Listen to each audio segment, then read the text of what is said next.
Welcome to Celebrity Come Build, where we're running the most exciting experiment to make it onto television. Here's our premise.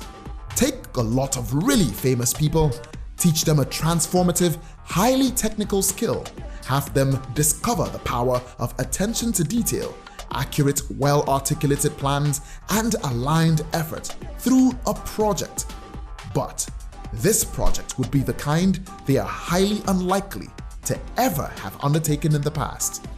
Build and furnish a 3-bedroom apartment from scratch in just 10 weeks. Now, I know we mentioned the sun before, but it was so sunny.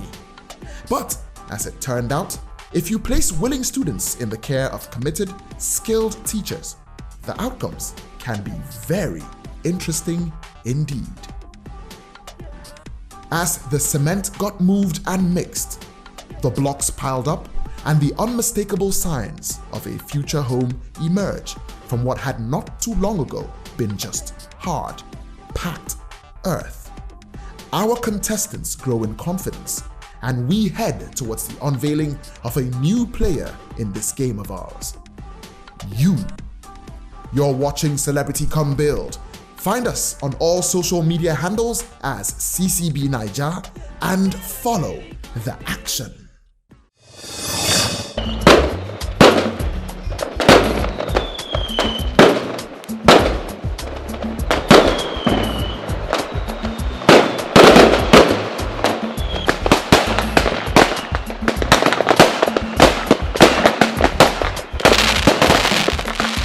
Why do we celebrate something that started a whole year ago?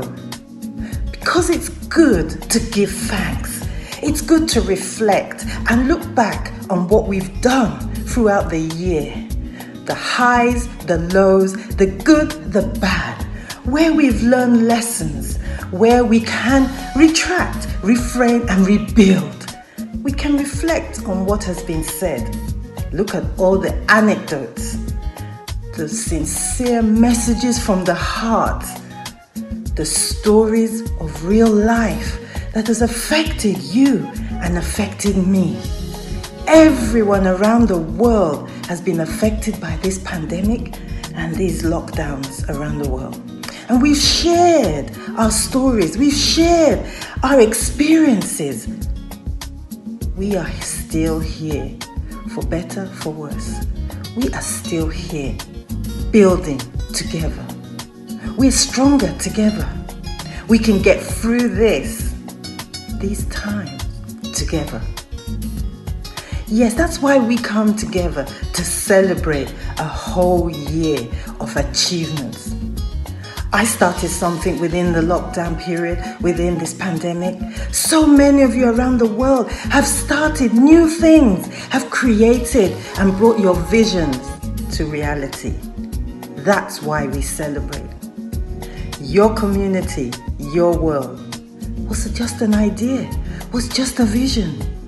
And over these 365 days have become our reality.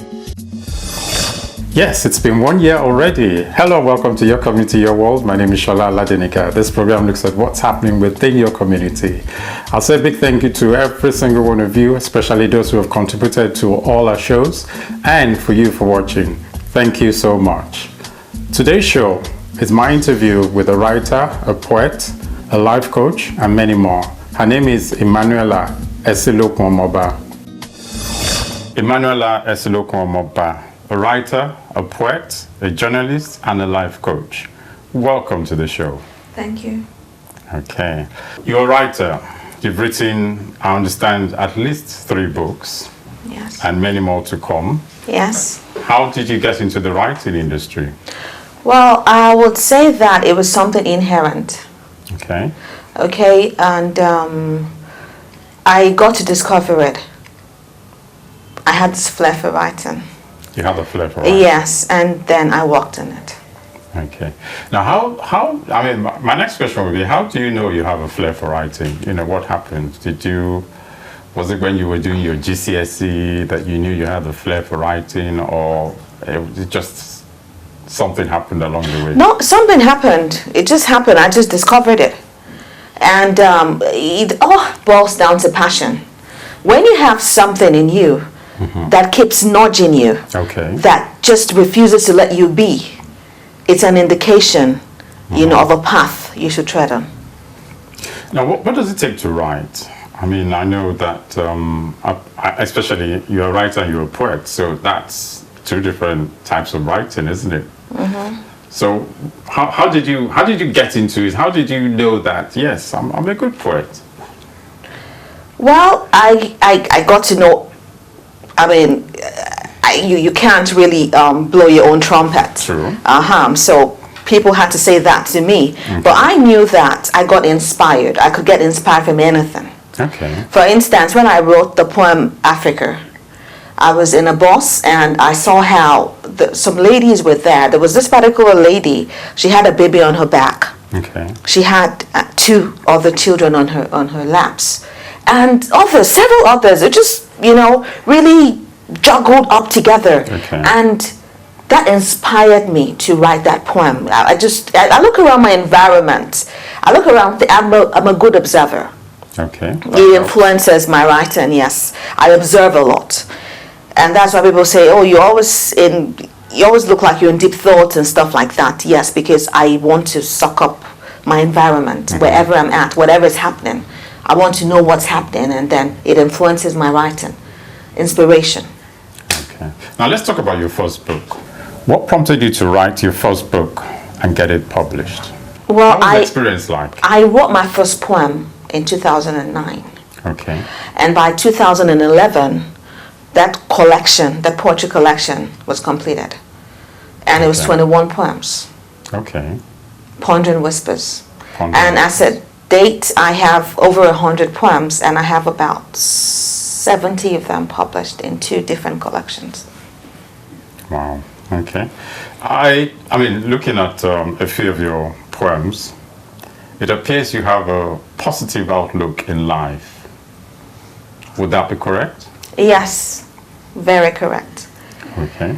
There's this quote I like so much, and it says, every opportunity has a difficulty, and every difficulty has an opportunity. So when I find myself, in a difficult situation, I always know there's something positive that can be deduced from it. And if we as humans can always see that, nothing good can come out of negativity if you dwell on it. That's the truth. But if there's negativity and you say, yes, this is a negative situation, but it can be better, you will rise above it. Okay. But a lot of people allow circumstances to trample on them rather than them, be above it. So I do my best in all situations. That's why you never hear me say things like, now, wow. Yes, I'll say it as well. No matter the situation. Oh, this person just died. It is well. And people look and say, what's well here? But, life is a teacher. That's true. Life is indeed. Now let's look at COVID-19. When COVID-19 struck the world, I mean, I would say there was so much negativity around. And how do you turn that around? Well, when it initially happened, when, we had to go on a lockdown and stuff, it wasn't easy. But, true to myself, I always believe that there's a positive lesson in every dilemma. And now we can see it. I mean, from COVID-19, a lot of things have sprung up. People have learned how to do things differently, easefully. A lot of things, I mean, for me, well, a lot of people died, we know. Sadly, But we have learned to really understand life the way it should be. Because people were so much in a hurry. No sleep, no this, no that. No time for family. But COVID-19 restructured that aspect. Yes. Yeah. So for me, it was negative and, positive at the same time. Your first book, Pondering Whispers, is a collection of poems. How did you achieve this? Well, we started from inspiration, and I just wrote everything, and I edited it myself. The proofreading, everything I did myself, and then I took it to the publisher. I did so it was self-published. Okay, I actually wanted to use a press. Okay. A particular press. I won't mention the name, but when I took it there, the director said that the poems were too long, too lengthy, and I'm like, is it easy to write? My poems are lengthy, and then the measures he gave afterwards were not palatable. That's in terms of remuneration and stuff like that. So I left him that day and made up my mind that I was going to go into self-publishing, and I did. And that book actually was inducted by 3 secondary schools. Oh, wow. Yes, it was a success. Oh, it was. That's good. So I think I made about 800% profits on it. Okay. I don't want to calculate what that means, but yes, 800% is good in any industry. That's excellent. Now, your second book is actually an audiobook. Yes, it is. So why did you switch over to audiobook this time? It just happened. You know, creativity can just spring on you. It just happened, and I saw myself. It was set in jazz. I played and I recited. I was playing it on a particular phone and reciting on another phone. Okay. So afterwards, I listened to the recitation and the jazz flow, and it was good. I said, okay, let me give it a try. And actually, a lady confessed. A lady who had had my paper book, Pondering Whispers, in 2011, said she just read a chapter. But within 3 days of having the audiobook, she'd listened to everything. She listened to everything. She said while she was cooking, she was playing it in the car, she was playing it, just like that. Said so it was easier for her to get into the audiobook than the paper book. You are a poet, no doubt about that. But what goes into the mind of a poet? What's always hanging in your mind? Well, I'll speak for myself. Poets are very deep people. It's like we got this middle eye here. Okay. Yes, very deep, really very deep. Just like you have artists, painters, and all that. Yeah.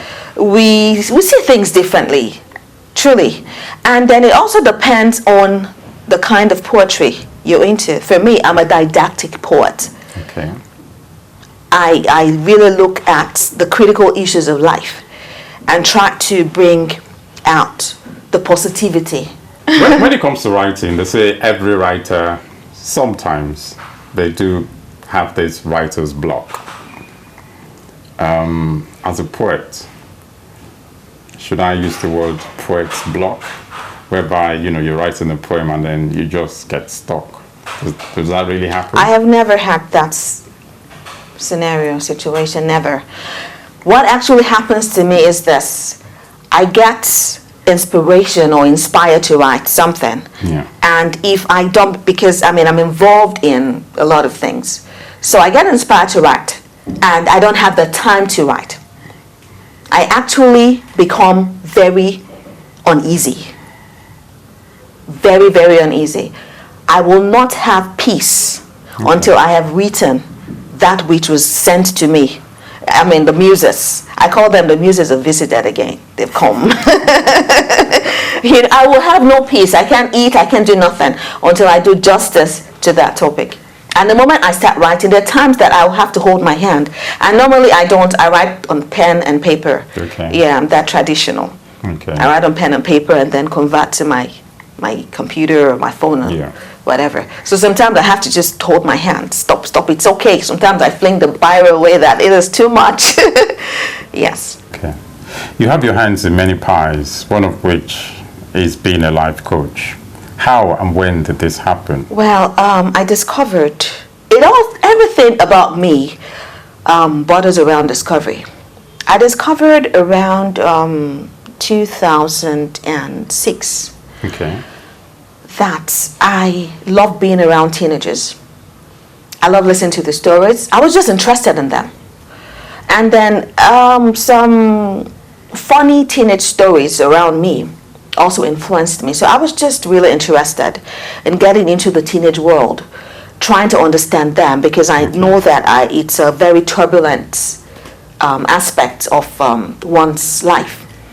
So, I just began there. And then I had parents coming to me to say that this child of theirs and that child of theirs is changed, and that they keep mentioning my name, that I said this, I said that, and stuff like that. Okay. So that was how it began.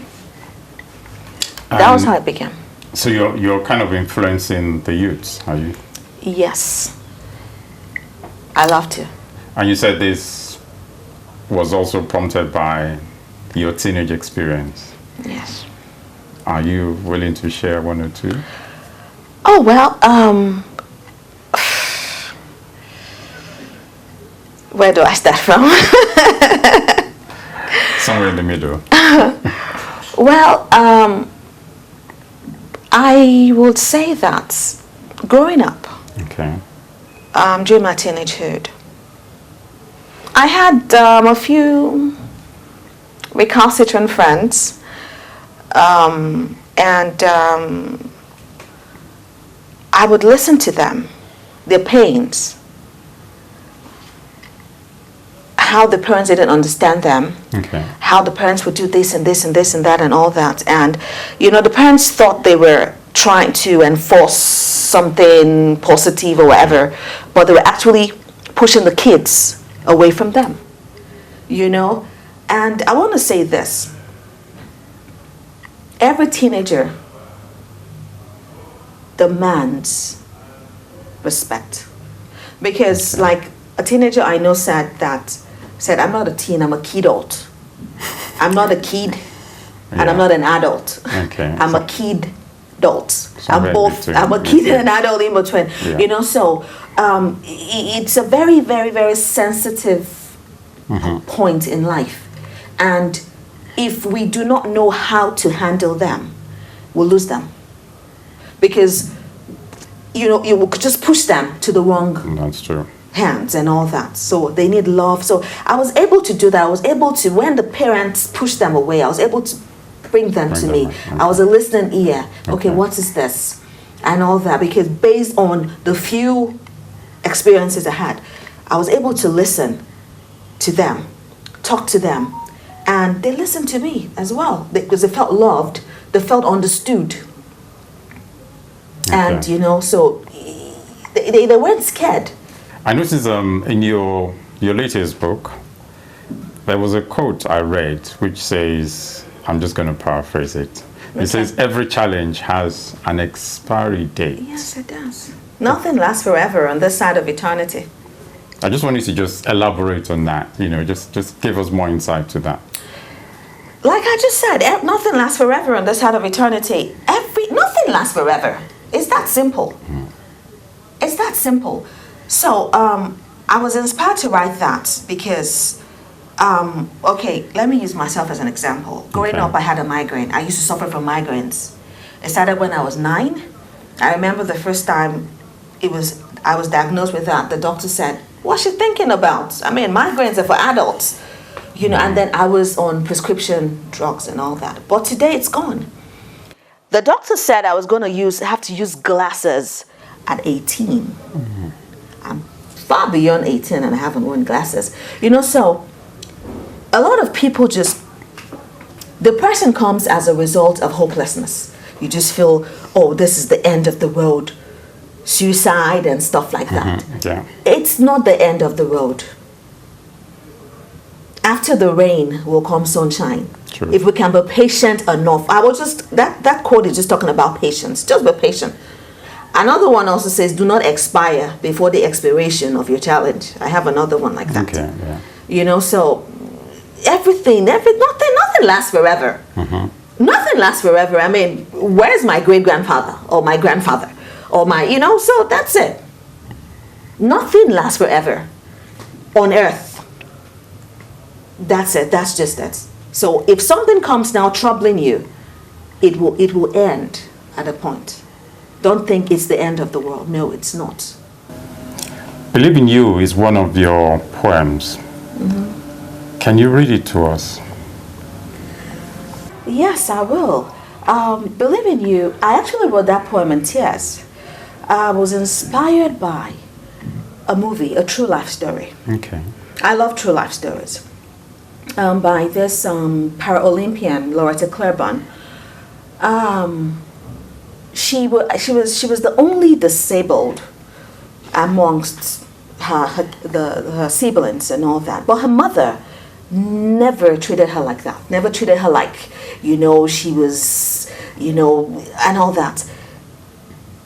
The mother put her in a school for normal children. Okay. And they would always bully her and stuff like that. She would come home crying, and when she comes home crying, the mother will even attack her. And she grew up with that confidence, and ended up, going into the Olympics and winning all the medals and stuff like that. So that's what inspired me writing that. I wrote the poem almost just the moment the film ended. I was crying. I was in tears. I cried and cried and cried and cried, looking at the world and everything, and what we, at George and things we hold on to and stuff like that. I got to really see life once again for what it truly is. So I can read it. I think I have it here. Okay, the first stanza says, no matter the odds that's been set, there's a notion I'll always take my bet. Even though your pillow is often by tears been wet, what you don't receive, you can never get. The second one says, you may suffer rejection. That doesn't imply reduction. Misunderstanding breeds contention. It takes two to trigger a commotion. The third stanza says, when you're scorned at, react with a large heart. They more than likely have a distorted view. The only embargo to your progress is you. Okay. The last one. Listen to others, but never lose your voice. Success or failure is determined by choice. But when your zeal for relevance becomes your driving power, heaven is committed to make your life go higher. Wow. Thank you for that. Your latest book, Fantastic Lines of Wisdom. Yes. It's finally out. That's the third one. Yes, the third one. How do you feel as a writer? Accomplished. There's nothing as beautiful as finishing what you started. It's such a sweet feeling. So yes. And it came out. I was able to publish it. Well, COVID enabled me to, stay back and really. And this book is special because I started writing it about 4 years ago. Okay. My first compilations, and all everything in the book are exclusive to me. Nothing borrowed from anywhere. Okay. We have lots of all these. Yes. It's a compendium of wisdom nuggets. You have them to pick from here, pick from there. Everything here is just given. So the first set I lost to my phone. The first time my phone was stolen by pickpockets. I'd been hearing pickpockets. I never experienced it. I had about 100 quotes in that phone. Designed, even beautifully designed, because I had this little suite in my phone, editing suite in my phone. Okay. I would just design. Once the words come, I just put them there and everything. Before I could publish, they were all gone. Wow. I was devastated. I wasn't by the phone, no, but by what I had in the phone. But, I picked up myself and started afresh. And today, it's there. And where can viewers who are watching get your books? Presently, it's an ebook format. Okay. I did that because it's better for circulation. So it can be gotten on fantasticlinesofwisdom.com. Okay. Once they click on that, once they search that out, it will show. I know you thrive on being very positive at all times, and with COVID-19, many people out there, some people out there are struggling to be positive. What would you want to say to encourage people out there? They should just keep on keeping on. That's all. Like the quote you picked out from the book. every talent has an expiry date. That's the truth. So it just behoves on us to stand tall, no matter the matter, no matter the situation. Stand tall, because I mean, you owe yourself that duty to be positive, to live above the situation. It will end. Okay. It will end someday. It will end. No matter how long it takes, it will end. No matter how long the night is, daybreak must come at a point. Emmanuella, writer, poet, journalist, life coach, and I'm sure many more. Etc. Thank you for your time. Thank you too. It's a pleasure having you here. The honor is mine. City Hotel Limited for confident hospitality. Are you looking for an atmosphere of serenity, extreme comfort, class, and hospitality? Look no further, because Iron A City Hotel Limited is a perfect choice. Tucked in the heart of Lagos to take you away from the everyday hustle and bustle of the city, bringing you to a state of total calm and bliss. Our facilities include exquisitely furnished rooms with 24-hour power supply, internet, swimming pool, standard gym, banquet hall, restaurant, and exotic bar. Located at number 2, Majek Odumi Street, off Allen Avenue, Ikeja, Lagos. Telephone 0807 666 6655. Or you can send an email to ironacityhotel@yahoo.com or visit our website www.ironacityhotel.com. Iron A City Hotels Limited, for convenient hospitality. City Hotel Limited for confident hospitality. This is an appeal by Ben Television. It is time we support our own, especially in this diverse media world. Sadly, our community is most affected by COVID-19 more than any other group. We would like to address this with relevant information and programs. We need your help. Please donate generously so we can keep fighting our corner by producing programs and making our voices heard. Every pound counts. For more information, please visit bentelevision.com. Thank you. Please to help support Emmanuella Eseloko-Omoba. It's time for me to end the show, but before I go, I want to say a big thank you to all those who have sent congratulatory messages to this show. We will be showing them throughout this month. My name is Shola Ladenika, and I'm signing off. But please do remember, it's our responsibility to halt the spread of this virus, and we can do that by simply washing our hands regularly, maintaining and respecting social distancing, not forgetting our face coverings, and of course, it's always good to go out for fresh air. I'll see you same time next week. There's a new Goodbye. virus in town, going from place to places. It's called the COVID-19, spreading its wings around the world. It's a must for us to keep good hygiene by washing our hands, keeping ourselves, keeping our environment clean. Oh, let's stay safe.